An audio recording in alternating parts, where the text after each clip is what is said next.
الحمد لله وكفى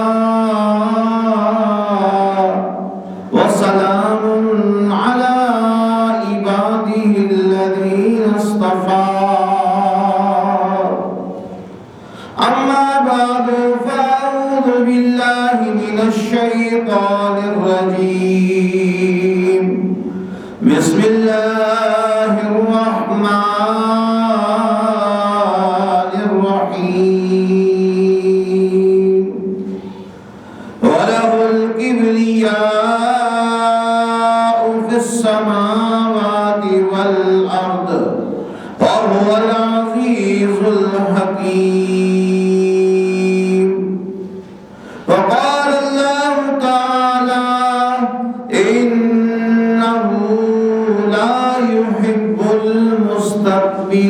المستكبرين وقال الله تعالى إذ أعجبتكم كثرتكم فلم تغن عنكم شيئا صدق الله مولانا العظيم رب اشرح لي صدري ويسر لي أمري واحلل عقدة من لساني يفقهوا قولي مولاي صل وسلم دائما أبدا على حبيبك خير الخلق كلهم هو الحبيب الذي ترجى شفاعته لكل هول من الأحوال مقتحم فصل يا إلهي علينا كل صعب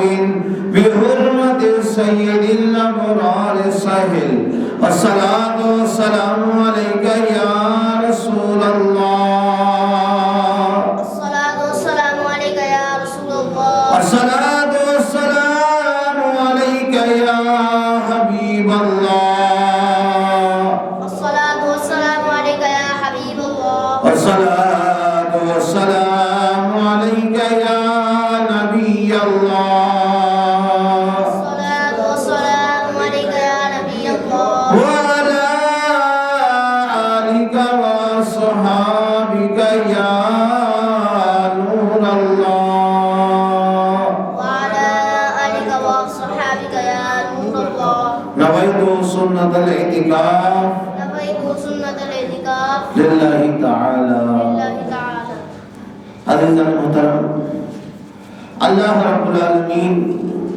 جل جلالہ و عم نوالہ کے فضل و کرم اور اس کی مہربانی سے اور اس کے محبوب دانہ غیوب صلی اللہ علیہ وسلم کے طفیل صدقے سے اس وقت ہم دین سیکھنے کے لیے رب العالمین عز و جل اور اس کے محبوب علیہ السلام کی خوشنودی کے لیے یہاں پر جمع ہے اللہ تعالی ہماری اس حاضری کو قبول فرمائے جو کچھ ہم کہیں سنیں اسے یاد رکھ کر اس پر عمل کرنے کی اور نیکی کی دعوت کے ذریعے انفرادی کوشش کے ذریعے سنتوں کا نور مشرق سے لے کر مغرب تک اور شمال سے لے کر جنوب تک پہنچانے کی سعادت عطا فرمائے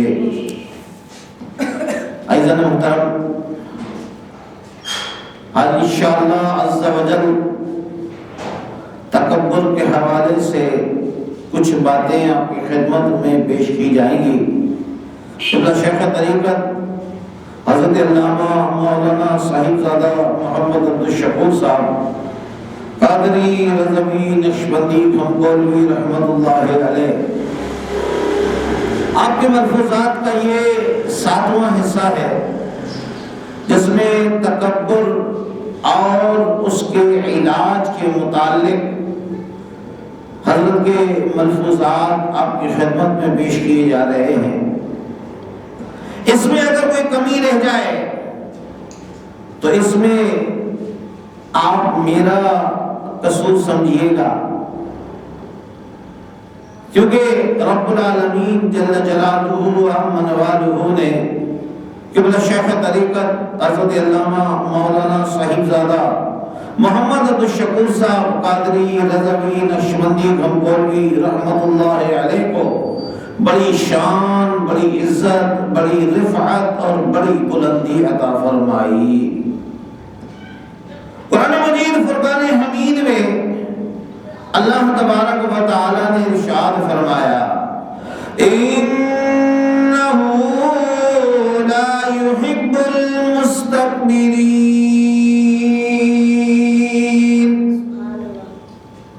بے شک اللہ تعالیٰ تکبر کرنے والوں سے محبت نہیں کرتا۔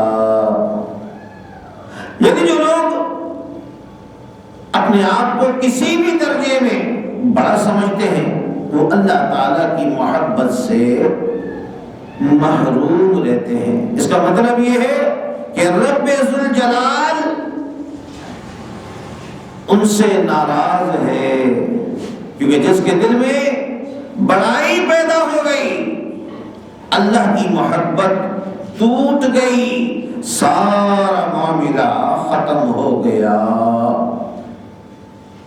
مثال کے طور پر ایک آدمی کہتا ہے میں آپ سے محبت نہیں کرتا، تو اس کا مطلب یہ ہے کہ وہ ہم سے ناراض ہے۔ تو جو لوگ اپنے آپ کو بڑا سمجھتے ہیں، تکبر کرتے ہیں، وہ اللہ تعالیٰ کی رحمت سے ہمیشہ کے لیے محروم ہو جاتے ہیں، کیونکہ قرآن پاک میں آتا ہے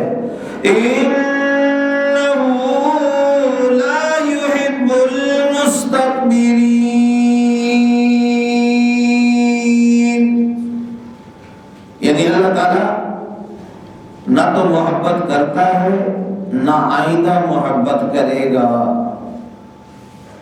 جو لوگ متکبر ہیں متکبر رہیں گے، جب تک توبہ نہ کریں گے اس وقت تک وہ اللہ تعالیٰ کی محبت سے محروم رہیں گے۔ عزیزان محترم، ہمارے شیخ طریقت حضرت علامہ مولانا صاحبزادہ محمد عبدالشکور صاحب قادری رضوی نقشبندی گھمکوروی رحمت اللہ علیہ، آپ کی تعلیمات کا خلاصہ میں عرض کر رہا ہوں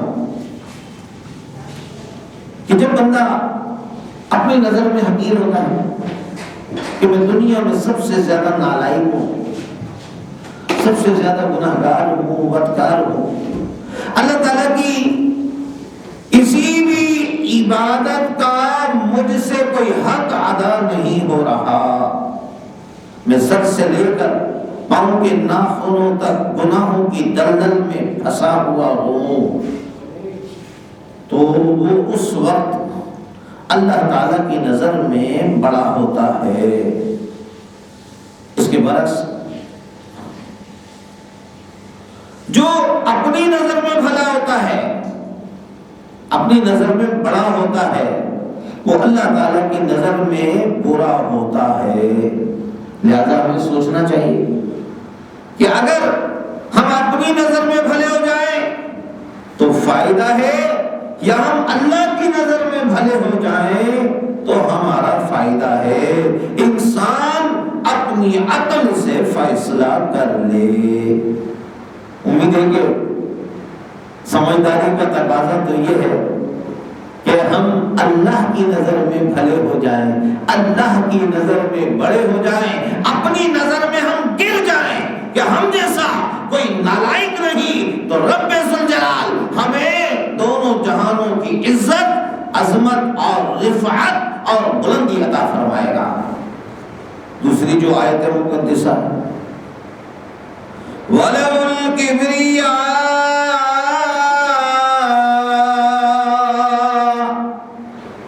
بڑا ہی یہ تو اللہ ہی کو ہے، صرف اللہ ہی کے لیے خاص ہے۔ عام طور پہ لوگ اس کا ترجمہ یہ کرتے ہیں کہ اللہ کے لیے بڑائی ہے، لیکن ہمارے شیخ طریقت حضرت علامہ مولانا صاحبزادہ محمد عبدالشکور صاحب قادری رضوی نقشبندی گھمکوروی رحمت اللہ علیہ فرماتے ہیں کہ اس کا ترجمہ یہ ہوگا کہ بڑائی صرف اور صرف اللہ ہی کے لیے خاص ہے۔ اللہ ہی کے لیے اور کسی مخلوق کے لیے بڑائی نہیں۔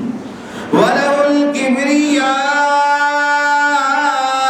فِي السَّمَاوَاتِ وَالْأَرْضِ، اسی کو بڑائی ہے آسمان اور زمین میں۔ وَهُوَ الْعَزِيزُ الْحَكِيمُ،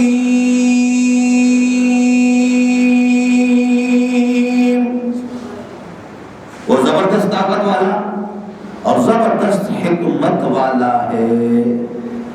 میں نے شیخ طریقت حضرت علامہ مولانا صاحبزادہ محمد عبدالشکور صاحب قادری رضوی نقشبندی گھمکولوی رحمۃ اللہ علیہ کی بارگاہ میں عرض کیا، حضور والا یہاں اللہ تعالیٰ کی دو صفاتی نام کا تذکرہ ہے، ایک عزیز اور دوسرا ہے حکیم، تو اس میں کیا بات ہے؟ یہاں دو صفات کا تذکرہ کیوں کیا گیا؟ حضرت نے بڑا پیارا جواب دیا کہ بڑائی کی وجوہ صرف دو ہی ہوتی ہے، زبردست طاقت اور زبردست طاقت کا حسن استعمال، یعنی حکمت اور قاعدے سے طاقت کا استعمال۔ لہذا ان ناموں کو نازل کرنے کا مقصد یہ ہے کہ اللہ تعالیٰ نے فرمایا پہلی بات تو یہ ہے ساری طاقتوں کا مالک میں ہوں، نمبر ایک۔ نمبر دو، میری زبردست طاقت کے ساتھ ساتھ زبردست حکمت، دانائی، سمجھ اور فہم کار فرما ہوتی ہے۔ جہاں طاقت کا استعمال کرنا ہے اسی جگہ پر میری طاقت اور حکمت استعمال ہوتی ہے۔ مثال کے طور پر ایک گھر میں کوئی لڑکا زبردست طاقت والا ہو، اب تو اور ہو بھی وہ بے وقوف، طاقت تو ہے لیکن ہو بے وقوف، پھر تو سمجھ لیجیے گھر میں کسی کی بھی خیریت نہیں ہے، کیونکہ اس کو اندازہ نہیں ہے کہ طاقت کو کہاں استعمال کرنا ہے۔ کبھی ایک ابا کو گھنسا مار دیا، کبھی اماں جی کو مار دیا، کبھی چھوٹے بھائی کو مار دیا، کبھی بڑے بھائی کو مار دیا، کبھی اماں کے پیٹ میں لات مار دی۔ تو عزیزان محترم ایک بات ذہن میں رکھ لیجئے، بڑائی کا مستحق وہ ہے جو زبردست طاقت کو زبردست حکمت کے ساتھ استعمال کرے، اور وہ ذات صرف اور صرف اللہ ہی کی ذات ہے۔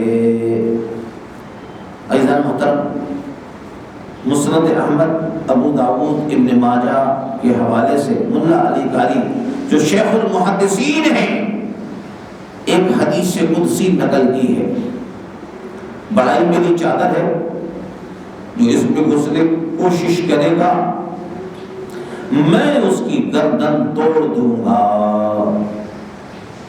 اس لیے تکبر یہ تو رب کی ذات کو زیبا ہے، اگر کوئی رب کے مقابلے میں تکبر کرنے کی کوشش کرے گا رب ذوالجلال اس کو دونوں جہانوں میں ذلیل اور رسوا کر دے گا۔ عزیزان محترم، جو تیسری آیت کریمہ کے سامنے تلاوت کی ہے، اذ اعجبتکم کثرتکم فلم تغن عنکم شیئا، اور یاد کرو جب جنگ حنین میں تمہیں اپنی کثرت پر تم کو ناز ہوا تو وہ کثرت تمہارے کام نہ آئی۔ ہمارے شیخ الحدیث حضرت علامہ مولانا صاحبزادہ محمد عبدالشکور صاحب قادری رضوی نقشبندی گھمکولوی رحمۃ اللہ علیہ بڑے پیارے انداز میں یہ بات فرماتے ہیں سمجھانے کے لیے کہ طائف اور مکہ المکرمہ کے درمیان ایک وادی ہے جس کا نام ہے حنین۔ علامہ قاضی ثناء اللہ پانی پتی رحمۃ اللہ علیہ اپنی تفسیر مظہری جلد نمبر 4 صفحہ نمبر 154 اب فرماتے ہیں کہ غزوہ حنین میں کافروں کی تعداد 4000 تھی اور مسلمانوں کی تعداد 12000 تھی۔ یہ پہلا معرکہ ہے کہ مسلمانوں کی تعداد 12000 ہے اور کفار بداتوار کی تعداد 4000 ہے۔ لہذا بعض جو مسلمان تھے ان کے دلوں میں اپنی کثرت پر نظر گئی کہ آج ہم لوگ تعداد میں زیادہ ہیں، بس آج تو ہم بازی مار لیں گے، آج تو ہمیں فتح ہی ملے گی۔ ان کے منہ سے نکل گیا کہ آج ہم کسی طرح مغلوب نہیں ہو سکتے۔ اسباب پر ذرا سی نگاہ ٹھہر گئی، اپنی کثرت تعداد پر کچھ ناز ہو گیا۔ عزیزان محترم، شکست ہو گئی۔ کیا ہو گیا؟ شکست ہو گئی۔ اللہ تعالیٰ نے فرمایا تمہاری شکست کی وجہ یہی ہے کہ تمہیں اپنی کثرت بھلی معلوم ہوئی اور ہماری نصرت سے نظر ہٹ گئی۔ لیکن جب تھوڑی دیر کے بعد انہوں نے استغفار کیا، رب کی جناب میں توبہ کی، رب ذوالجلال اللہ تبارک و تعالی کا فضل و کرم آ گیا، فوراً مدد آ گئی اور اللہ تعالیٰ نے دوبارہ انہیں فتح مبین نصیب فرمائی۔ لیکن محترم، کبھی کبھی ایسا ہوتا ہے، یہ جو تکبر ہے نا، یہ بڑے خفیہ طریقے سے دل میں آتا ہے، بڑے خفیہ طریقے سے۔ انسان کو پتہ بھی نہیں چلتا کہ میرے دل میں تکبر آ گیا ہے۔ کبھی آدمی کے دل میں بڑائی ہوتی ہے اور کبھی زبان پر تواضع ہوتی ہے کہ میں تو کچھ بھی نہیں۔ ادھر محترم، بعض لوگ اپنے منہ سے اپنی خوب حکایت بیان کرتے ہیں، میں تو نالائق ہوں، میرے میں تو کوئی نیکیاں نہیں، میں بہت گناہگار ہوں۔ ادھر محترم، اگر زبان پر تو یہ حکایت والے لفظ ہیں، عاجزی والے لفظ ہیں، لیکن اندر تکبر کا مادہ بھرا ہوا ہے۔ اور اگر کسی نے کہہ دیا بھائی جو آپ بات کہہ رہے ہیں نا کہ آپ حقیر ہیں، تو حقیقت بات یہ ہے کہ آپ جیسا گناہگار تو کوئی ہے نہیں۔ اب اس کا چہرہ دیکھنے والا ہوگا، اس کے چہرے پر ہوائیاں اڑائی ہوں گی اور وہ کہے گا کہ دیکھو ڈاکٹر صاحب نے ہماری بے عزتی کر دی۔ حالانکہ جو وہ زبان سے کہہ رہا ہے اس کو اپنے دل میں بھی اس کو سمجھنا چاہیے۔ اس لیے حضرت فرماتے تھے عاجزی کا تعلق زبان سے نہیں بلکہ عاجزی کا تعلق دل سے ہے، کہ انسان کا دل جھکا ہوا ہو کہ میں کچھ بھی نہیں ہوں اور جو کچھ بھی ہوں میرے رب ذوالجلال کی اور مصطفیٰ کریم کی مجھ پر نگاہ کرم ہے۔ عزیز محترم، یہاں ایک بات میں عرض کر دوں، رب ذوالجلال کرم فرمائے، یہ جو بڑائی ہے نا یہ بڑی خطرناک چیز ہے۔ تکبر بہت خطرناک چیز ہے، تکبر ایٹمی گناہ ہے۔ اور حدیث پاک میں آتا ہے جس کے دل میں رائی کے دانے کے برابر تکبر ہوگا رب ذوالجلال اس کو جنت کی خوشبو بھی نہیں عطا فرمائے گا۔ حالانکہ جنت کی جو خوشبو ہے وہ 500 برس کے فاصلے سے آتی ہے۔ سبحان اللہ، بلند آواز سے بول دیجیے۔ یعنی جنت کی خوشبو 500 برس کا فاصلہ ہو، اتنی مسافت سے بھی جنت کی خوشبو آتی ہے، لیکن جس کے دل میں رائی کے دانے کے برابر بھی تکبر ہوگا رب ذوالجلال اس کو جنت کی خوشبو عطا نہیں فرمائے گا۔ اور جس کے دل میں رائی کے دانے کے برابر محبت رسول ہوگی، جس کے دل میں رائی کے دانے کے برابر ایمان ہوگا رب ذوالجلال اس کو جہنم میں داخل نہیں کرے گا۔ عزیز محترم، یہاں ایک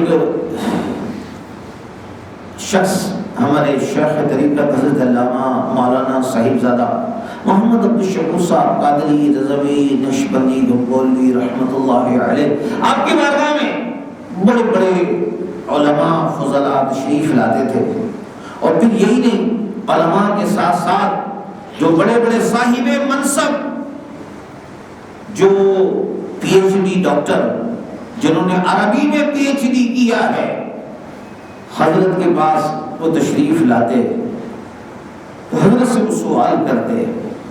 حضرت کی بات تھی کہ حضرت سوال کا جواب دیتے تھے، آپ پہلے کلام نہیں کرتے تھے، آپ کا جو کلام ہوتا تھا وہ جوابی کلام ہوتا تھا، سوال کوئی کرتا تھا تو حضرت اس کا جواب قرآن اور احادیث کی روشنی میں بہت سہل انداز میں اس کا جواب دیا کرتے تھے۔ تو ایک پی ایچ ڈی ڈاکٹر وہ حاضر ہوئے، عرض کرنے لگے، حضور مجھے یہ تو بتائیے کہ سلوک کس چیز کا نام ہے، تصوف کس چیز کا نام ہے، تصوف کسے کہتے ہیں؟ حضرت نے فرمایا، اچھا حضرت اپنے آپ کو کہتے تھے میں تو طالب علم ہوں، رب ذوالجلال نے بڑا کرم فرمایا، عاجزی بہت زیادہ تھی، کوٹ کوٹ کر عاجزی بھری ہوئی تھی۔ آپ فرماتے تھے ڈاکٹر صاحب میں نے اپنی ذات سے کبھی چیونٹی کو بھی تکلیف نہیں دی، اور یہ کوئی معمولی بات نہیں ہے، انسان تو انسان بلکہ حیوان اور چرند اور پرند اور چیونٹیاں، حضرت فرماتے ہیں میں نے اپنی ذات سے کبھی ان کو تکلیف نہیں دی۔ آپ نے فرمایا آپ پی ایچ ڈی ڈاکٹر ہیں، آپ کو بہت پتا ہے، لیکن جو میں نے اپنے بزرگوں کی بات ہے وہ میں بات تمہارے سامنے بیان کر دیتا ہوں۔ وہ بات یہ ہے، ذرا غور سے سماعت فرمائیے گا۔ حضرت نے فرمایا کہ وہ سبق یہ ہے کہ اپنے آپ کو مٹا دینا۔ تصوف نام ہے اپنے آپ کو مٹا دینا، یعنی جس دن تمہارا یہ یقین ہو جائے کہ میں کچھ بھی نہیں ہوں، میری کوئی حقیقت نہیں ہے، جو کچھ ہے میرے پاس، جو نعمتیں ہیں رب ذوالجلال نے مجھے اپنے فضل و کرم سے وہ ساری نعمتیں عطا فرمائی ہیں۔ عزیز محترم، یہاں پر قرآن مجید فرقان حمید کی ایک آیت مقدسہ جو سورہ نمل پارہ نمبر 19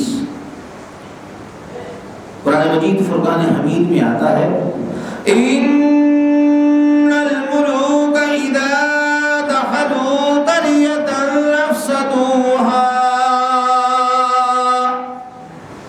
جب بادشاہ کسی بستی میں داخل ہوتے ہیں اس کو برباد کر دیتے ہیں، وَجَعَلُوا أَعِزَّةَ أَهْلِهَا أَذِلَّةً، اور اس کے معزز لوگوں کو گرفتار کر لیتے ہیں، ذلیل کر دیتے ہیں، یعنی بڑے بڑے لوگوں کو، بڑے بڑے سرداروں کو گرفتار کر لیتے ہیں تاکہ وہ کبھی بغاوت نہ کر سکے۔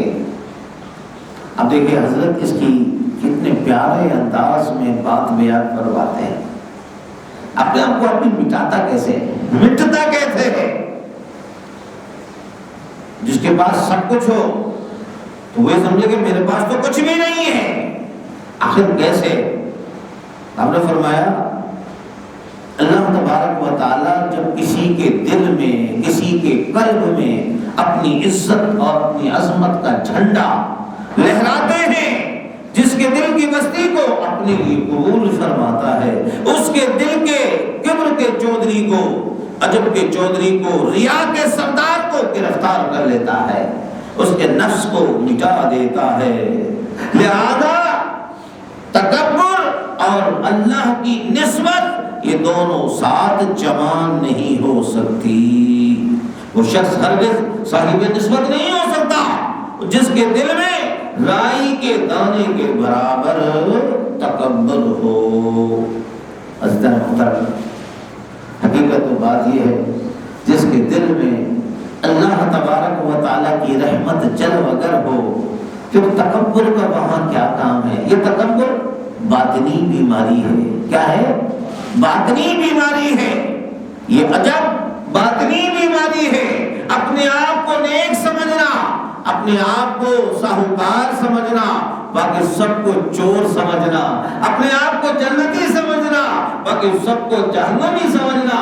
یاد رکھ لیجئے، تصوف نام ہے اپنے آپ کو مٹا دینے کا کہ میں کچھ بھی نہیں ہوں، مالک و مولا میرے جیسا کوئی نالائق نہیں، لیکن تو رب غفار بھی ہے، عزیز بھی ہے، حکمت والا بھی ہے، تو کریم بھی ہے۔ اے اللہ، تو نے اپنی کریمی کے صدقے مجھے یہ ساری شان، عزت اور عظمت عطا فرمائی ہے۔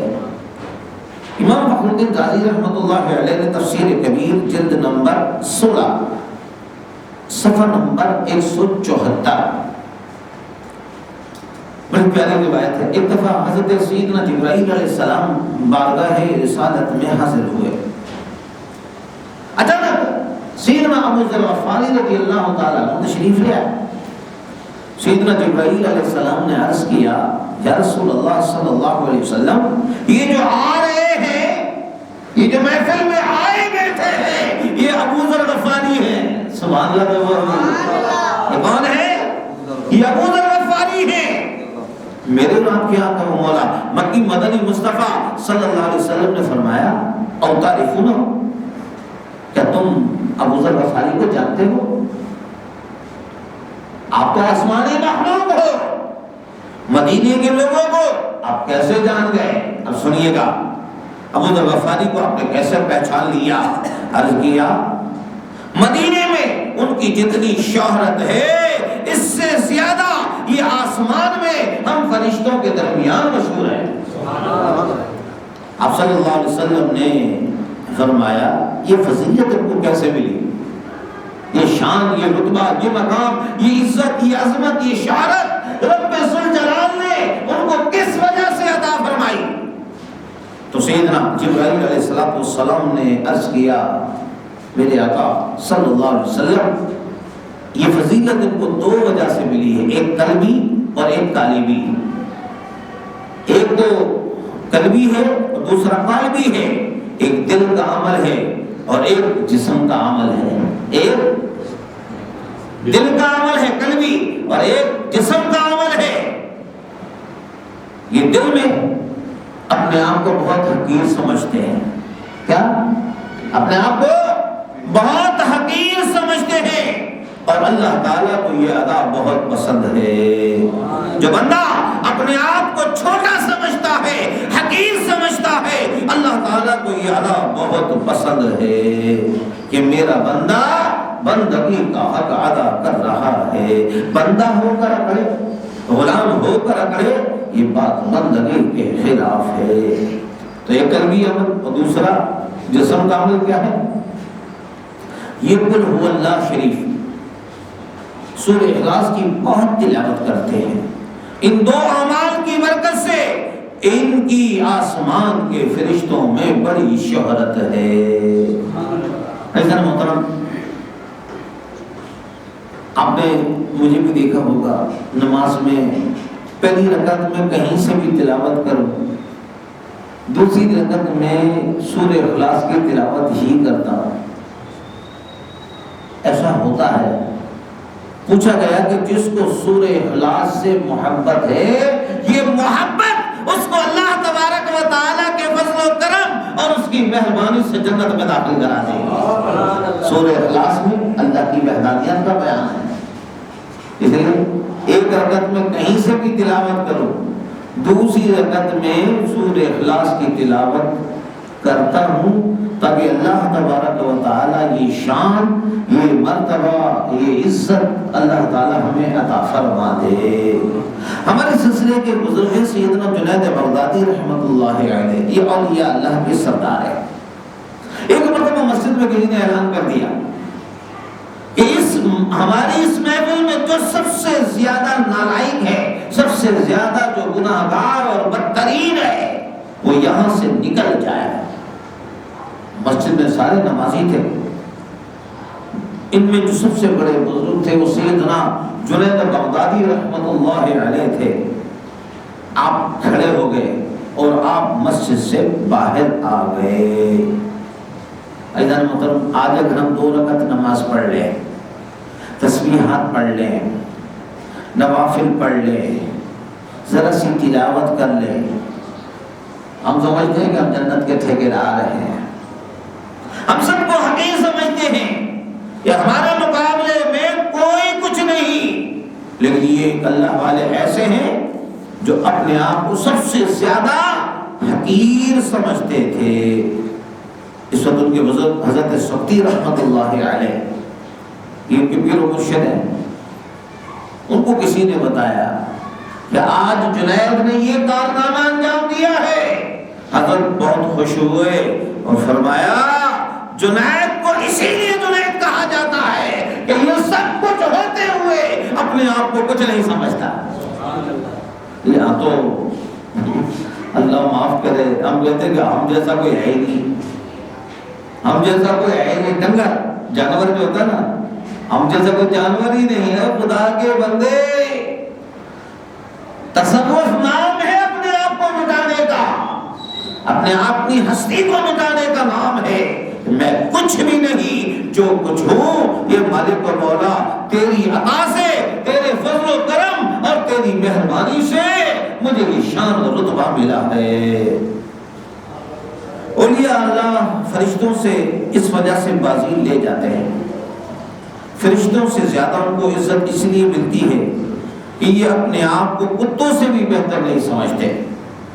سیدنا شیخ شہاب الدین سہروردی رحمۃ اللہ علیہ یہ سہروردی سلسلے کے بانی ہیں، اور آپ کے پہلے خلیفہ جن کو آپ نے ولایت کا تاج، خلافت کا تاج عطا فرمایا، وہ ہیں شیخ مصلح الدین سعدی شیرازی۔ گلستان اور دوستان جن کے مشہور ہیں۔ دیکھیں سہروردی سلسلے کا فیض دیکھیے۔ ہمارے یہاں حضور لال شہباز قلندر رحمۃ اللہ علیہ جن کا نام ہے محمد عثمان میروندی رحمۃ اللہ علیہ، یہ بھی سلسلہ عالیہ سہروردیہ سے ان کا تعلق ہے۔ ملتان میں حضرت بہاؤالدین زکریا ملتانی رحمۃ اللہ علیہ، یہ بھی کون ہے؟ سہروردی سلسلے کے بزرگ ہیں۔ اچھا، جو ہمارا سلسلہ ہے، رب ذوالجلال نے ہمیں چاروں سلسلوں کا فیض عطا فرمایا ہے، اور یہ چاروں سلسلوں کا تاج ہمارے سر پر سجا ہوا ہے۔ میں یہ تحدیث سے نعمت کے طور پر بات عرض کرتا ہوں کہ رب ذوالجلال نے یہ چاروں کے چاروں جو فیوز و برکات ہیں، رب ذوالجلال نے اپنے فضل و کرم اور مہربانی سے عطا فرمائے ہیں۔ تو سیدنا شیخ شہاب الدین سہروردی رحمۃ اللہ علیہ کے پہلے خلیفہ ہیں، وہ کیا فرماتے ہیں؟ وہ فرماتے ہیں کہ مجھے میرے شیخ سیدنا شیخ شہاب الدین سہروردی رحمت اللہ علیہ نے مجھے 2 نصیحت فرمائی۔ کتنی؟ 2۔ نمبر 1، کسی کو حقارت کی نظر سے نہ دیکھنا، کسی کو حقیر مت سمجھنا، اور دوسری بات یہ ہے اپنے اوپر کبھی استحسان کی نظر نہ ڈالنا کہ میں اچھا ہوں۔ آج کل تو اللہ معاف کرے یہ دونوں عیوب ہمارے اندر موجود ہیں۔ ہم سمجھتے ہمارے جیسا کوئی شان والا کوئی نہیں، اور دوسری بات یہ ہے دوسرے کو حقارت کی نگاہ سے دیکھنا آج کل یہ کوئی عیب نہیں ہے۔ تو عزیزان محترم، اب دیکھیے حضور سیدنا شیخ عبد القادر جیلانی رضی اللہ تعالیٰ عنہ، اللہ نے کتنی شان عطا فرمائی ہے۔ آپ فرماتے ہیں کہ میرا قدم تمام اولیاء کی گردن پر ہے۔ اب دیکھیے آپ فرماتے ہیں کبھی تو میں اپنے آپ کو فرشتوں سے افضل پاتا ہوں کہ فرشتہ میری پاکی پر رشک کرتا ہے، اور کبھی میری نالائکی پر شیطان بھی ہنستا ہے۔ دونوں باتیں ساتھ ساتھ بیان فرما دی۔ اب آپ فرماتے ہیں جب میں اپنے ایمان کو سلامت لے کر جاؤں گا، جب میں قبر میں جاؤں گا، اس وقت میں اپنی تعریف بیان کروں گا کہ میں اپنے ایمان کو سلامت لے کر قبر میں پہنچ گیا۔ عزیزان محترم، حضرت فرماتے تھے، ذرا توجہ سے میں آپ کی توجہ چاہوں گا، میری مائیں بہنیں بچیاں جو اس بیان کو کیبل کے ذریعے سنیں گی اور اس بیان کو انٹرنیٹ کے ذریعے جو دوست اس کو سنیں گے، اور اس وقت جو میرے بہت سارے دوست اس بیان کو سن رہے ہیں، موجود ہیں محفل میں، مجھے دیکھ بھی رہے ہیں، حضرت فرماتے تھے ڈاکٹر صاحب وہ شخص کتنا نالائق ہے، کتنا بے وقوف ہے، امتحان اس نے دے دیا، ابھی نتیجہ نہیں آیا، اور نتیجہ ابھی آیا نہیں ہے، اس کے باوجود وہ طالب علم جو ہے وہ خوشیاں منا رہا ہے، شیخی بگاڑ رہا ہے، انتہائی بے وقوف ہے۔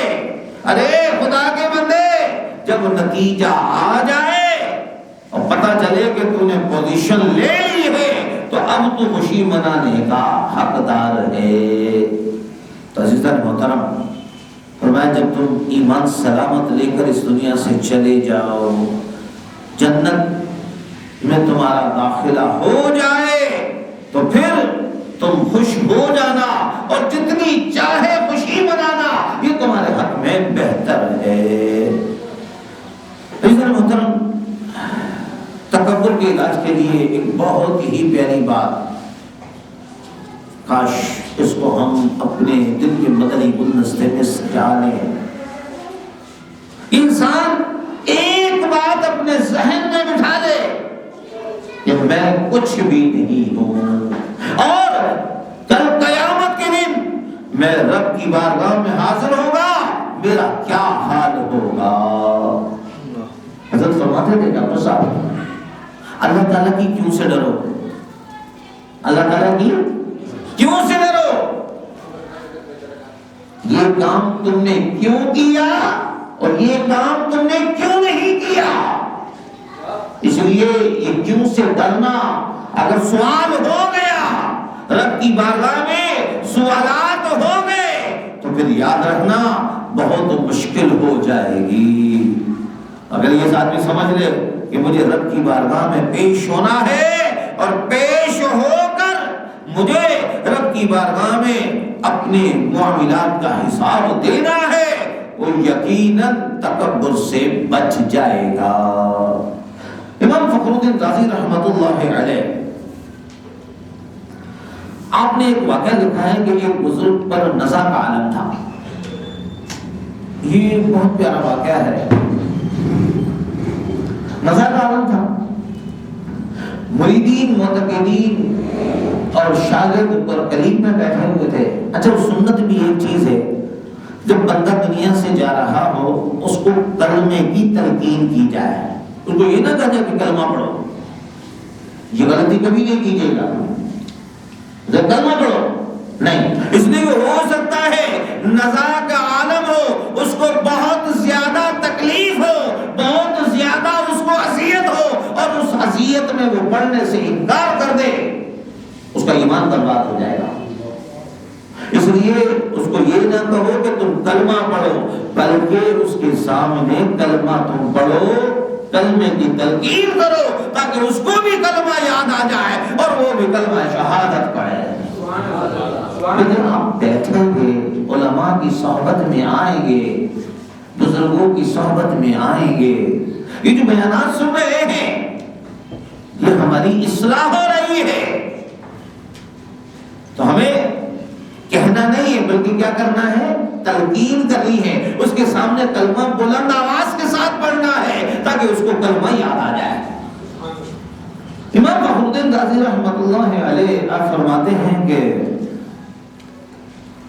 جب اس پر نزع کا عالم تھا، اب ان کے مریدین معتقدین ان کے سامنے کلمہ پڑھ رہے ہیں تاکہ ان کو کلمہ یاد آ جائے۔ آپ فرماتے ہیں ابھی نہیں، ابھی نہیں، ابھی نہیں۔ مریدین بڑے پریشان ہیں، معتقدین پریشان ہیں، شاگرد پریشان ہیں کہ اپنے وقت کا بہت بڑا ولی کامل بزرگ اس دنیا سے جا رہا ہے اور کیا کہہ رہا ہے، ابھی نہیں، ابھی نہیں، ابھی نہیں۔ جب افاقہ ہوا مریدین نے پوچھا حضور کیا بات ہے، کیا بات ہے؟ جواب دیا جس وقت تم کلمہ پڑھ رہے تھے شیطان میرے سامنے موجود تھا. شیطان مجھ سے کہنے لگا اے اللہ کے دوست تو کامیاب ہو گیا، تو اپنا ایمان سلامت لے کر جا رہا ہے. میں نے کہا او بدبخت او مردود، ابھی نہیں، جب تک میرے جسم میں یہ روح باقی ہے، جب تک مجھے تو دھوکے میں مبتلا نہ کر، جب تک میں کلمہ شہادت پڑھتے ہوئے اس دنیا سے رخصت نہیں ہو جاتا، جب تک میں کسی کے متعلق کچھ نہیں کہہ سکتا. شیطان کہہ رہا تھا کامیاب ہو گئے، ابھی نہیں، ابھی تو میرے جسم میں روح باقی ہے.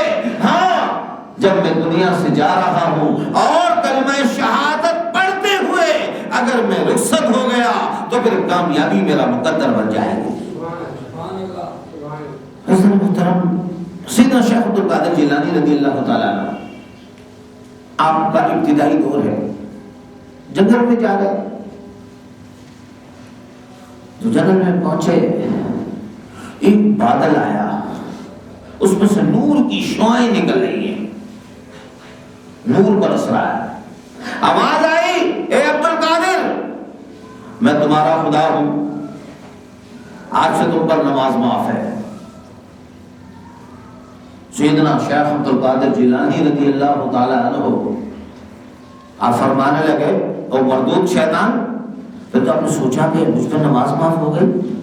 نماز تو نبیوں پر معاف نہیں ہوئی، صحابہ پر معاف نہیں ہوئی، تو پھر اے عبد القادر جیلانی تجھ پر نماز کیسے معاف ہو سکتی ہے؟ میں نے کہا لا حول ولا قوت الا باللہ العلی العظیم. جب میں نے لا حول ولا قوت الا باللہ العلی العظیم پڑھا تو وہ جو نور کا بادل تھا وہ دھوئے میں تبدیل ہو گیا. آواز آئی اے عبد القادر تجھے تیرے علم نے بچا لیا. عبد القادر جیلانی نے کہا وہ مردود اب بھی دھوکہ دیتا ہے، مجھے میرے علم نے نہیں بچایا بلکہ مجھے میرے رب کے فضل نے بچایا ہے. یاد رکھیے علم کے ساتھ ساتھ اگر اللہ کا فضل ہو تو کامیابی اس کا مقدر بن جاتی ہے. کہتے ہیں عدل کرے تو پھنس جائیں اونچیاں شانہ والے، عدل کرے تو پھنس جائیں اونچیاں شانہ والے، تے فضل کرے تے بخشے جائیں مجرے کالے.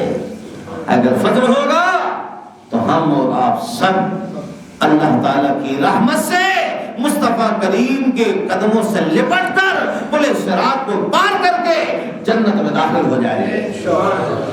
اس لیے ایک بات ذہن میں رکھ لیجئے، اللہ کے فضل بہت ضروری ہے.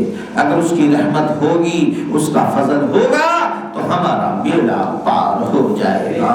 صلو علی الحبیب صلی اللہ علی محمد وعلی آلہ وصحابہ وبارک وسلم. توبوا الی اللہ استغفر اللہ.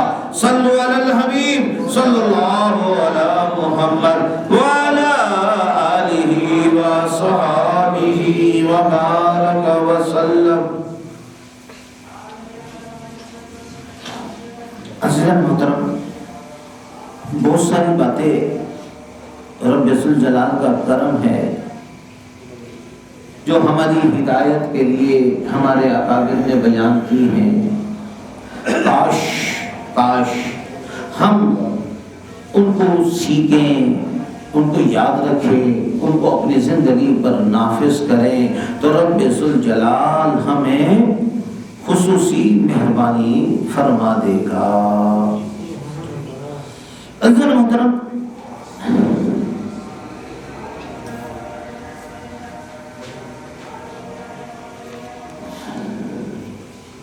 ایک چھوٹی سی اور دو تین باتیں میں آپ کی خدمت میں عرض کرتا ہوں.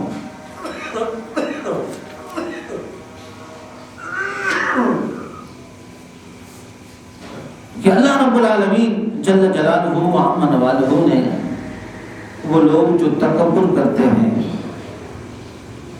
غرور کرتے ہیں، اپنے آپ کو بڑا سمجھتے ہیں، بھئی ذرا دیر تسبیحات پڑھ لی، تہجد پڑھ لی، نوافل پڑھ لیے، خیرات کر دی، صدقات کر دیے، اچھے کام کر لیے، اس نے کہا آئی ایم سم تھنگ، میں کچھ ہوں۔ ارے خدا کے بندے، رب ذوالجلال تیرا محتاج نہیں، یہ رب کا کرم ہے، یہ اس کی مہربانی ہے کہ اس نے تجھے اپنے دین کی خدمت کے لیے چن لیا ہے۔ کرم ہے نا بھائی، لاکھوں لوگوں میں، کروڑوں لوگوں میں رب ذوالجلال نے ہمیں دین سیکھنے اور سکھانے کے لیے اپنی بارگاہ میں جمع کیا ہے، یہ اس کا کرم نہیں تو کیا ہے؟ فرمایا وہ قوم جو اللہ اور اس کے رسول کی نافرمانی کرتی ہے، تکبر کرتی ہے، قرآن پاک میں آتا ہے وَعِبَادُ الرَّحْمَنِ الَّذِينَ يَمْشُونَ عَلَى الْأَرْضِ هَوْنًا، جو رحمان کے بندے ہیں نا، جب زمین پر وہ چلتے ہیں تو عاجزی کے ساتھ چلتے ہیں، اپنے آپ کو ذلیل کر کے، مٹا کر، ان کی چال بتاتی ہے کہ یہ اللہ تعالیٰ کی عظمت کے سامنے دبے جا رہے ہیں۔ جو متکبر ہوتا ہے سینہ تان کر، جسے کوئی کسی ڈاکٹر صاحب کے پاس جائے، ڈاکٹر صاحب کے پاس جائے، آنکھیں اس کی بیلی ہو، ڈاکٹر صاحب کہیں گے بھائی تجھے تو جانڈس ہو گیا ہے۔ کسی کا چہرہ سرخ ہو رہا ہو کہ بھائی اس کے پر بلڈ پریشر کا غلبہ ہے، اس پر کبھی بھی فالج کا حملہ ہو سکتا ہے، لیکن کیسے؟ اس کا علم اس کو بتا رہا ہے کہ یار اس کی یہ چال ہے۔ فرمایا زمین پر جو چال چل رہا ہے اس کی چال بتا رہی ہے، سینہ کھول کر، گریبان کے بٹن کھلے ہوئے ہیں، وہ سینہ تان کر، اکڑ اکڑ کر زمین پر چل رہا ہے۔ اللہ تعالیٰ فرماتا ہے لا تمشی فی الارض مرحا انک لن تخرق الارض ولن تبلغ الجبال طولا، زمین پر اتراتا ہوا مت چل، کیونکہ تو زمین کو پھاڑ نہیں سکتا، اور بے وقوف ہے جو اتنی گردن تان رہا ہے کہ پہاڑوں کی لمبائی کو نہیں پہنچ سکتا۔ تو عزیزان محترم، اللہ تعالیٰ کو تکبر بہت زیادہ ناپسند ہے، انہ لا یحب المستکبرین، اللہ تعالیٰ تکبر کرنے والوں کو اللہ تعالیٰ پسند نہیں کرتا۔ میں پھر وہی بات عرض کرتا ہوں، جیسے کوئی یہ کہے کہ میں آپ سے ناراض ہوں، اس کا مطلب کیا ہے؟ اس کا مطلب ہے کہ اللہ تعالیٰ ہم سے محبت نہیں کرتا۔ بھائی جس سے محبت نہیں کرتا اس کو دوسرے لفظوں میں یوں کہنا چاہیے کہ رب ذوالجلال اس سے ناراض ہے اور ناراض رہے گا جب تک وہ بندہ رب کے حضور توبہ نہ کرے، رب ذوالجلال اس سے ناراض رہے گا۔ ہاں اگر اس نے توبہ کر لی تو رب ذوالجلال اس سے راضی ہو جائے گا۔ عزیزان محترم، اب میں تکبر کے حوالے سے دو باتیں عرض کرتا ہوں۔ تکبر، آقا علیہ الصلوۃ والسلام فرماتے ہیں تکبر کے دو جزو ہیں۔ کتنے ہیں؟ لیکن یہ بات بھی ہمیں کیسے پتہ چلا کہ یہ تکبر ہے یا نہیں ہے؟ یہ پیرامیٹرز ہیں، کیا ہیں؟ پیمانے ہیں۔ پیمانے سے پتہ چلتا ہے کہ ہم کس نہج پر ہیں۔ اور خدا نہ خواستہ اگر ہمارے اندر یہ عیوب ہیں تو ہمیں توبہ کر لینی چاہیے، اور اگر نہیں ہے تو اللہ کا شکر ادا کرنی چاہیے اور اللہ سے پناہ مانگنی چاہیے کہ اے اللہ تیرا کرم ہے، تیری مہربانی ہے کہ تو نے ہمیں ان خباثتوں سے محفوظ رکھا ہے۔ دو باتیں ہیں تکبر کی، کتنی باتیں ہیں؟ دو جزو ہیں۔ پہلا حصہ ہے حق بات کو قبول نہ کرنا، حق بات کو قبول نہ کرنا۔ سارے علماء کہہ رہے ہیں کہ یہ مسئلہ ہے، لیکن یہ کہتا ہم نہیں مانتے، ہم تو نہیں مانیں گے، ہم تو وہی کریں گے جو ہمارے دل میں آئے گا، ہم کسی کی بات نہیں مانتے، حق بات کا انکار کر دینا۔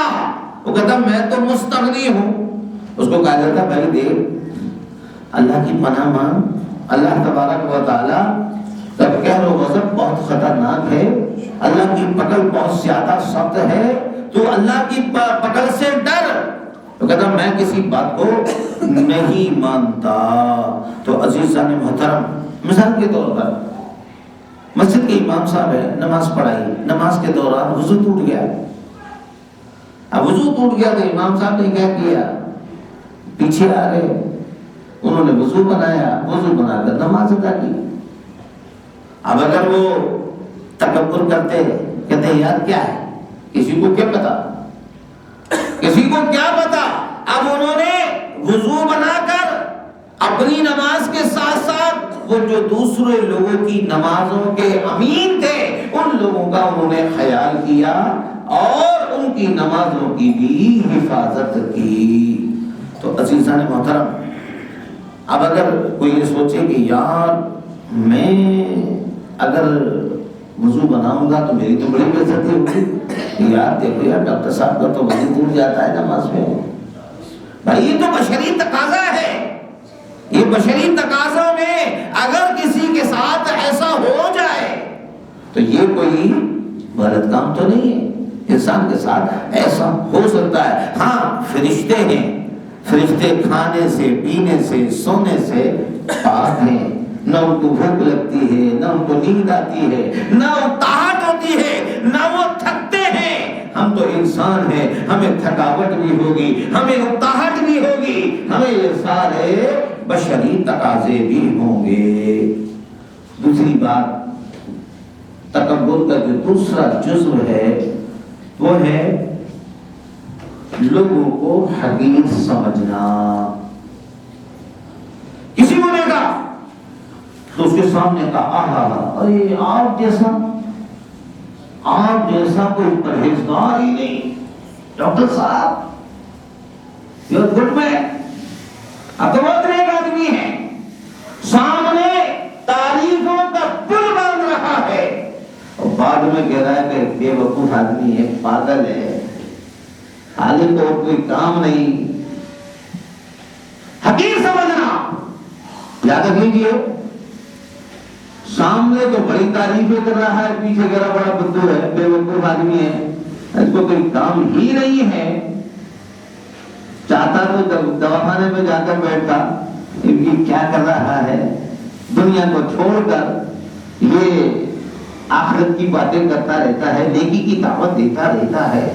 تو عزیزان محترم، ایک بات ذہن میں رکھ لیجیے کہ بندہ اللہ کے ساتھ بھی اخلاص ہو اور مخلوق کے ساتھ بھی مخلص ہو۔ یہ نہیں ہے کہ اس کے سامنے تو تعریف کر رہا ہے اور پیچھے سے کہہ رہا ہے کہ یہ تو بڑا بدو ہے۔ یہاں ایک بات ذہن میں رکھ لیجیے کہ ایک شخص ہے جو باپ کی تو بڑی خدمت کر رہا ہے، میں بڑی خطرناک مثال دے رہا ہوں، باپ کی تو بڑی خدمت کر رہا ہے، حضرت کھانا کھائیے، بریانی کھائیے، شامی کباب کھائیے، پائے کھائیے، آئس کریم کھائیے۔ اب اس کا بیٹا آیا تو اس کو نفرت سے دیکھ رہا ہے، اس کے ساتھ وہ کوئی خدمت نہیں کر رہا بلکہ اس کو بہت زیادہ حقارت کے ساتھ دیکھ رہا ہے۔ تو مجھے ایک بات بتائیے، کیا وہ باپ اس آدمی سے محبت کرے گا؟ تو کہے گا یار یہ کیسا آدمی ہے، میرے سے تو محبت کر رہا ہے لیکن یہ جو میرا لختے جگر ہے، میرا نور نظر ہے، جس سے میں پیار کرتا ہوں، اس کے ساتھ یہ تو زیادتی کر رہا ہے۔ عزیزان محترم، ایک بات ذہن میں رکھ لیجئے، اللہ تعالیٰ کا معاملہ بھی یہی ہے۔ ایک بندہ نماز بھی ادا کر رہا ہے، تہجد بھی پڑھ رہا ہے، اشراق بھی پڑھ رہا ہے، چاشت بھی پڑھ رہا ہے، لیکن اللہ کے بندوں کو وہ حقیر سمجھ رہا ہے۔ تو ایک بات ذہن میں رکھ لیجیے، ان کی غیبت بھی کرتا ہے، ان کو ستاتا بھی ہے، ان کو بری نگاہ سے دیکھتا بھی ہے۔ تو عزیزان محترم، حدیث پاک میں آتا ہے الخلق عیال اللہ، یہ جتنی کی ساری مخلوق ہے نا، یہ ساری مخلوق جتنی بھی ہے یہ اللہ کا خاندان ہے۔ کس کا خاندان ہے؟ ہم سب کون ہیں؟ اللہ کے خاندان ہیں۔ یار ہمارے انسان کے ساتھ کوئی برائی کرے کیا ہم اس کو دوست رکھیں گے؟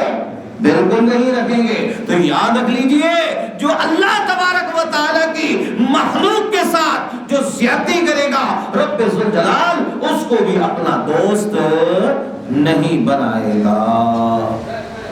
ایسا محترم تو دو باتیں ہیں، ایک تو یہ ہے کہ حق بات کو قبول نہ کرنا، دوسرا دنیا کے کسی بھی انسان کو حقیر سمجھنا۔ یہاں ناس فرمایا ہے، مسلم نہیں فرمایا۔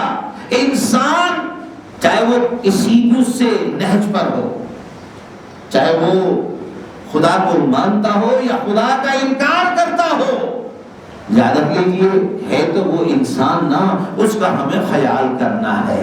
ہاں ایک بات ضرور ہے کہ اگر وہ ہے ہمارے نبی کا دشمن، ہمارے آقا علیہ الصلوۃ والسلام کا دشمن ہے تو ہمیں اس کے عمل سے، اس کے اس فعل سے ہمیں نفرت ہونی چاہیے کہ یہ جو شخص کام کر رہا ہے یہ کام اچھا نہیں کر رہا، یہ کام انتہائی خطرناک ہے۔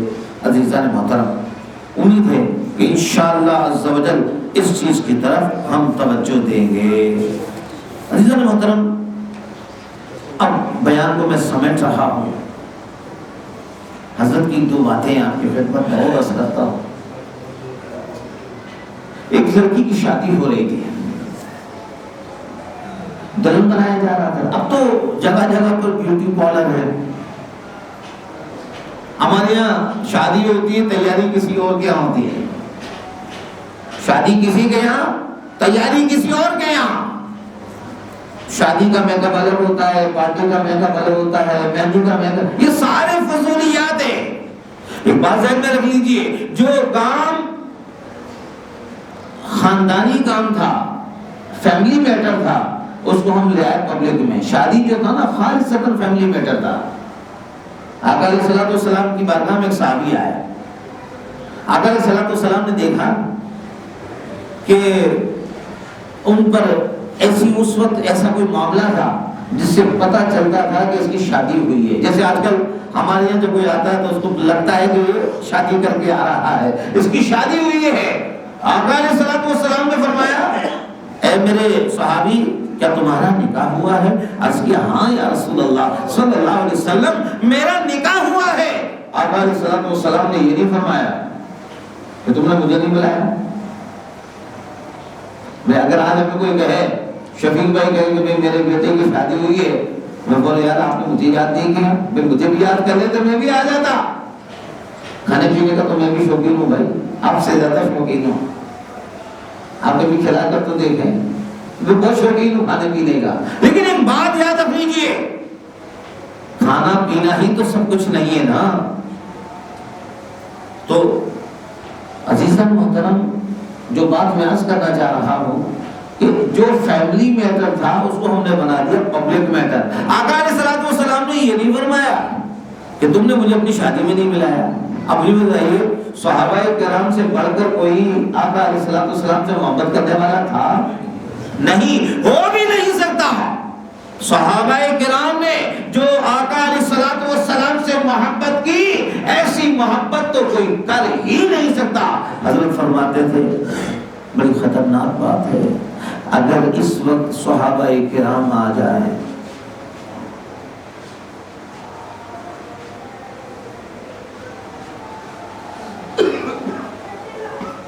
اور اگر وہ ہمیں دیکھ لیں،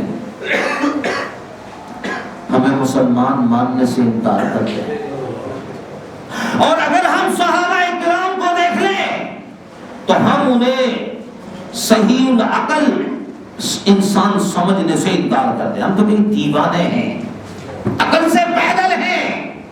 اس لیے صحابہ کرام علیہم الرضوان اگر ہمیں دیکھنے آ جا کر وہ یہ سمجھیں گے یہ مسلمان نہیں ہے، یہ تو اسلام کے نام کا دھبا ہے۔ خطرناک بات عرض کر رہا ہوں، اپنی بات نہیں کر رہا۔ تو پہلے کیا ہوتا تھا، یہ فیملی میٹر تھا، اس کو ہم نے کیا کر دیا، پبلک میٹر کر دیا۔ 1000 کارڈ چھپیں گے، شادی ہوگی، ولیمہ ہوگا۔ ولیمہ سنت ہے، یہ نہیں کہ کسی گارڈن میں ہو جا کر تو بھائی ولیمہ ہوگا، ولیمہ تو آدمی کو بھی آپ کھلا سکتے ہیں جتنی آپ کی حیثیت ہو. یہ نہیں کہ سود پر قرضہ لے رہا ہے، پہلے شادی کی، پھر شادی کی رات سے ہی اس کو ٹینشن شروع ہو گیا کہ ڈیکوریشن والے کے بھی پیسے دینے ہیں، باورچی کے بھی پیسے دینے ہیں. اس کو تو بھائی بات یہ ہے ذرا خیال کیجئے، تو پبلک میٹر تھا، اس کو ہم نے فیملی میٹر اور فیملی میٹر کو پبلک میٹر کر دیا. عزیزان محترم، تو شادی میں کیا ہوتا ہے آج کل تو جگہ جگہ کو بیوٹی پارلر کھلے ہوئے ہیں. ہمارے گورنر صاحب تھے، وہ بات کہتے تھے اگر تم ملک سے بے حیائی کا خاتمہ چاہتے ہو، فحاشی کے اڈے ختم کرنا چاہتے ہو، تو پھر یاد رکھنا تم بیوٹی پارلر کو ختم کر دو. جب بیوٹی پارلر کو ختم کر دو گے ملک سے فحاشی اور بیوٹی پارلر، ملک سے بے حیائی کا خاتمہ ہو جائے گا. آج کوئی بھی شادی ہو، کسی کے یہاں بھی شادی ہو، جب تک عورت بیوٹی پارلر نہیں جائے گی وہ شادی میں نہیں جائے گی. یاد رکھ لیجیے، یہ جو ہماری جو مائیں بہنیں کیا کرتی ہیں، یہ جو گھر میں بناتی ہیں نا آئی برو، یہ آئی برو بناتی ہے نا، آئی برو بنانے کے متعلق میرے اور آپ کے آقا و مولا مکی مدنی مصطفیٰ صلی اللہ علیہ وسلم کا فرمان ہے، جس نے آئی برو کو بنایا، اس کو کاٹا، میرے اور آپ کے آقا و مولا مکی مدنی مصطفیٰ صلی اللہ علیہ وسلم نے فرمایا وہ ہم میں سے نہیں ہے. محترم، جب ہم کسی خاتون سے کہتے ہیں نا یہ بات، تو کہتی میں تو اپنے شوہر کے لیے کر رہی ہوں اور شوہر کے لیے ایسا کرنا جائز ہے. اور خدا کی بندی، شوہر تجھے کے کپڑے اتار کر باہر نکل جا تو کیا نکلے گی؟ ہرگز نہیں. شریعت کو کسی پر بھی فوقیت نہیں دی جا سکتی. شریعت پہلے ہے، پہلے ہم مسلمان ہیں، بعد میں اور کچھ ہے. تو جب شادی ہوتی ہے نا، پہلے شادی ہوتی تھی تو پڑوس کی لڑکیاں آ جاتی تھی اور لڑکیاں تیار کرتی تھی. بڑا سادگی کا زمانہ تھا. حضرت فرماتے ہیں کہ سادگی کا دور تھا اور حضرت نے 1952 میں حج کیا. 1952 میں گریجویشن کیا. آپ نے فرمایا حافظ شکیل میں نے 14 روپے کی گائے خریدی تھی. کتنے کی؟ 14 روپے کی گائے تھی. اور ہم لوگ یہاں سے حج کے لیے گئے، ابا جان ساتھ تھے، قبلہ پیر صاحب رحمۃ اللہ علیہ کے والد محترم سیدنا عمر فاروق رضی اللہ تعالیٰ عنہ کی اولاد میں سے ہیں. تو حضرت فرماتے ہیں کہ بڑا اچھا دور تھا. ایک لڑکی کی شادی تھی، شادی کے لیے اس کو تیار کیا جا رہا تھا. کوئی لڑکی آئی، اس نے اس کو مہندی لگائی، کسی نے اس کو جو ہے نتھ پہنائی، کسی نے اس کو جھومر پہنایا، کسی نے اس کو ہار پہنایا، کسی نے اس کو جو ہے چہرے پر جو ہے لپا پوتی کی. جب وہ تیار ہو گئی تو لڑکیوں کی عادت ہوتی ہے کہ آج تو بڑی پیاری لگ رہی ہے، آج تو ہماری بہن ایسی لگ رہی ہے کہ آج تو دلہے پر قیامت آئے گی، بڑی پیاری ہے، بڑی پیاری ہے، آج تو اس کی آنکھیں ایسی ہیں، اس کے بال ایسے ہیں، اس کا چہرہ ایسا ہے. یہ تعریف ہوتی ہے. اس عورت کی آنکھوں سے آنسو آ گئے، وہ لڑکی، وہ دلہن رونے لگ گئی. کیا بات ہے، کیوں رو رہی ہو؟ حضرت فرماتے ہیں اس عورت کی، اس لڑکی کی آنکھوں میں آنسو آ گئے. اس نے کہا ارے تم میری تعریف کر رہے ہو، تم کہہ رہے ہو میں بڑی پیاری لگ رہی ہوں، میری آنکھیں بڑی اچھی لگ رہی ہیں، ہاں میرا لباس بڑا اچھا لگ رہا ہے. ارے او بے وقوفو، بات یہ ہے جس کے لیے تم نے مجھے تیار کیا ہے اللہ کرے وہ مجھے پسند کر لے. ذرا غور کیجئے گا اس بات کو، آپ ذرا غور کیجئے گا کہ جس کے لیے مجھے تیار کیا گیا ہے سہاگن وہی جسے پیا چاہے. ارے جس کو شوہر دھتکار دے، جس کو شوہر ناپسند کر دے تو پھر اس کی کیا حقیقت ہے.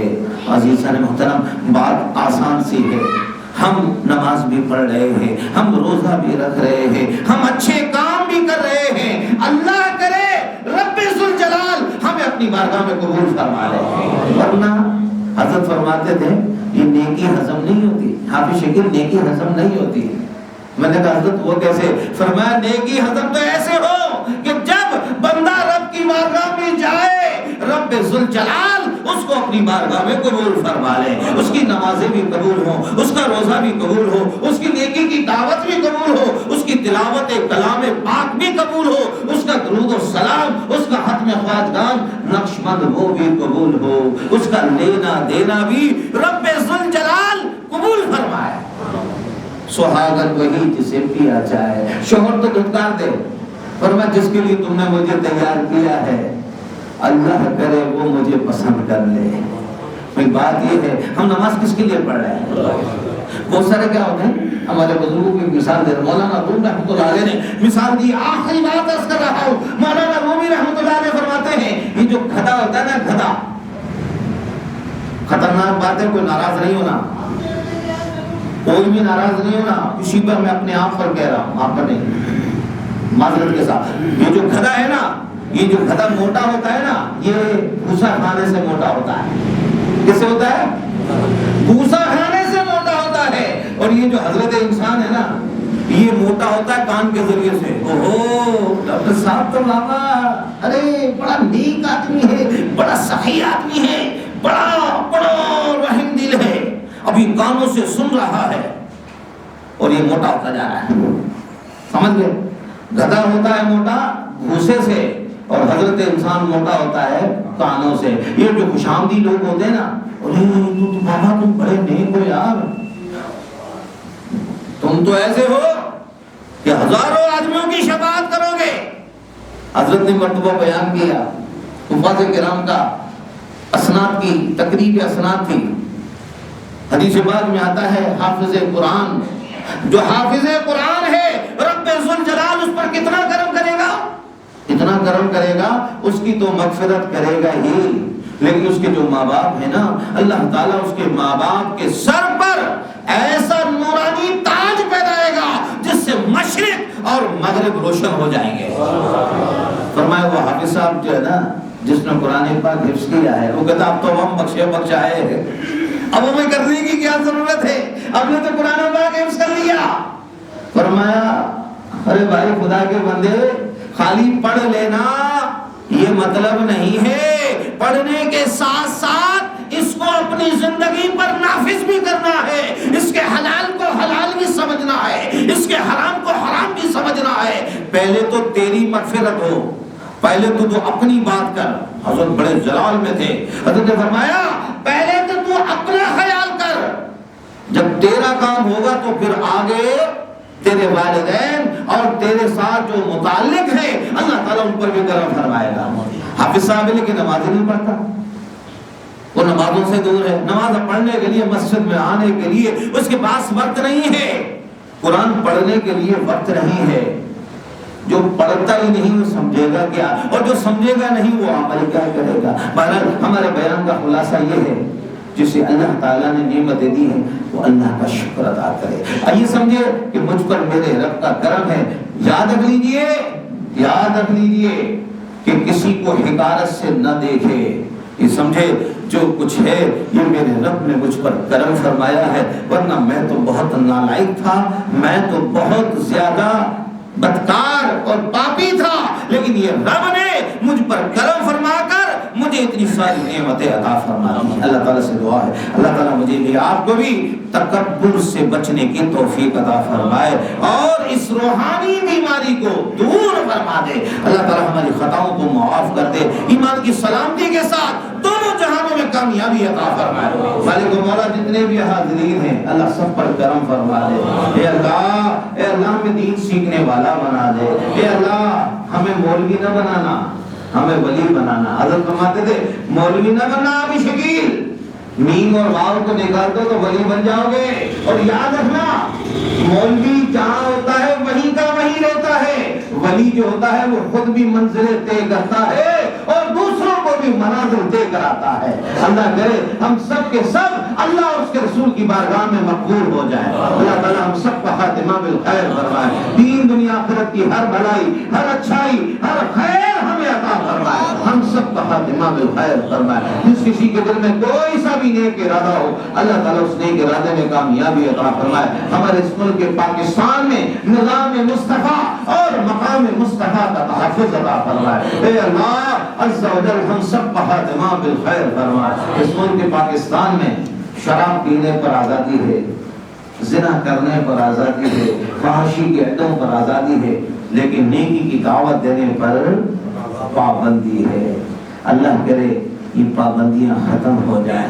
انہوں نے تو جو پابندی لگا رہا ہے اللہ تعالیٰ اس کو بھی اور جو اس کے حمایتی ہیں رب ذوالجلال اس کو نیست و نابود فرما دے۔ یاد رکھ لیجیے جو نیکی کی دعوت کے معاملے میں روڑے اٹکاتا ہے دنیا کے کسی حصے میں بھی ہو وہ اسلام اور مسلمانوں کا دوست نہیں ہو سکتا۔